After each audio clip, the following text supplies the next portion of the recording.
Imagine you are a digital traffic cop, right? And you have to perfectly route ultra-high-definition video traffic from 2 highways across 9 different destination lanes without a single pixel crashing. That sounds incredibly stressful. Right. Well, okay, let's unpack this. Yeah. Welcome to today's deep dive. Today we are exploring the specs and, honestly, the quirks of a highly specific piece of AV tech from HDTV Supply. It is the WolfPack 4K 62:9 video wall processor. Yeah, and whether you are, building out a massive sports bar or you just love unpacking heavy-duty tech, this is basically the invisible engine making modern visual spectacles possible. Totally. It pushes 4K resolution at 60 frames per second and is doing it with a 4:4:4 color space. Which basically means it isn't compressing the color data at all. Right? Exactly. Every single pixel gets its own dedicated color information, so you get this flawless, uncompressed image across a massive physical canvas. It is doing a ton of heavy lifting on the computing side, I mean, obviously. But I'm actually more interested in how it deals with the physical reality of putting multiple TVs next to each other. Because TVs have bezels, those plastic borders. Yeah, the frame. Right, so if you just stretch an image across 9 screens, it is going to look like it's trapped behind a heavy window frame. And what's fascinating here is how the WolfPack handles that exact problem.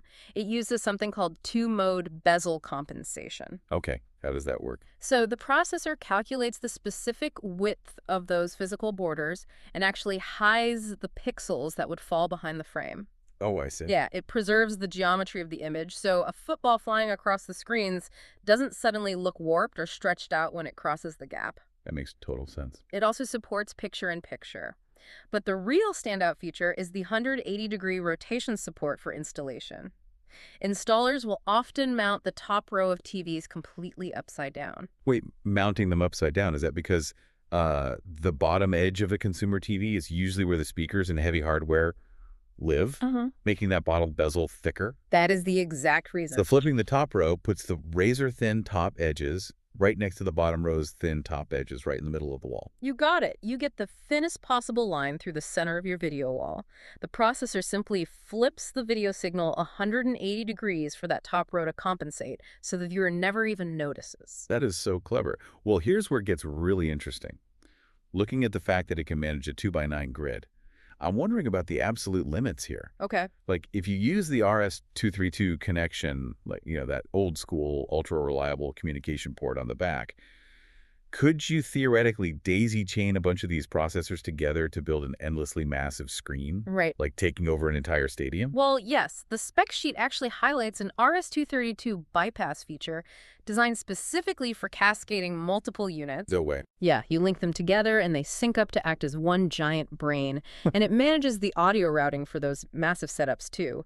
It offers a separate Toslink connection, which is just a standard optical audio cable, or a 5-way Phoenix connector. Phoenix connector. Yeah, it's a specialized plug that keeps balanced audio from getting distorted over really long cable runs in big commercial spaces. It is built entirely for massive scale. It's just funny to think about building a stadium-sized display using incredibly complex cascading tech, especially when you realize the people buying this heavy-duty hardware are still subject to the clunky realities of online shopping. Oh, right. The website. Yeah, this unit retails for basically $1,200. And looking through the source material from HDTV Supply, there's this bizarre contradiction. Right at the top, the availability is listed as discontinued. But then you keep reading. Exactly. You scroll down and the page asks multiple times, why not buy this WolfPack 4K 62:9 video wall processor today?